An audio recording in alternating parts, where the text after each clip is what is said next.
বিশ্বনবী মুহাম্মদুর রাসূলুল্লাহ সাল্লাল্লাহু আলাইহি ওয়াসাল্লাম ইরশাদ করেন, যে ব্যক্তি সকালবেলা তিনবার তেলাওয়াত করবে আউযু বিল্লাহিস সামিউল আলিম মিনাশ শাইতানির রাজিম, এরপরে সূরা হাশরের শেষ তিনটি আয়াত তেলাওয়াত করবে, রব্বুল আলামিন ওই ব্যক্তির জন্য ৭০,০০০ ফেরেশতা নিয়োগ দিবেন যারা সারা দিন ওই লোকের জন্য মাগফিরাতের দোয়া করবে। শুধু এখানেই শেষ নয়, বিশ্বনবী ফরমান ওয়া ইন মাতা ফি যালিকাল ইয়াউমি মাতা শাহীদান, ওই দিন যদি ওই ব্যক্তিটা ইন্তেকাল করে সে শহীদ হয়ে কিয়ামতের দিন আল্লাহর সামনে দাঁড়াবে।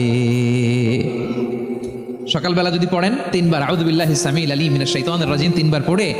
সূরা হাশরের শেষ তিন আয়াত যদি তেলাওয়াত করেন, তাহলে আপনার জন্য আল্লাহ তাআলা ৭০,০০০ ফেরেশতা নিয়োগ করবে।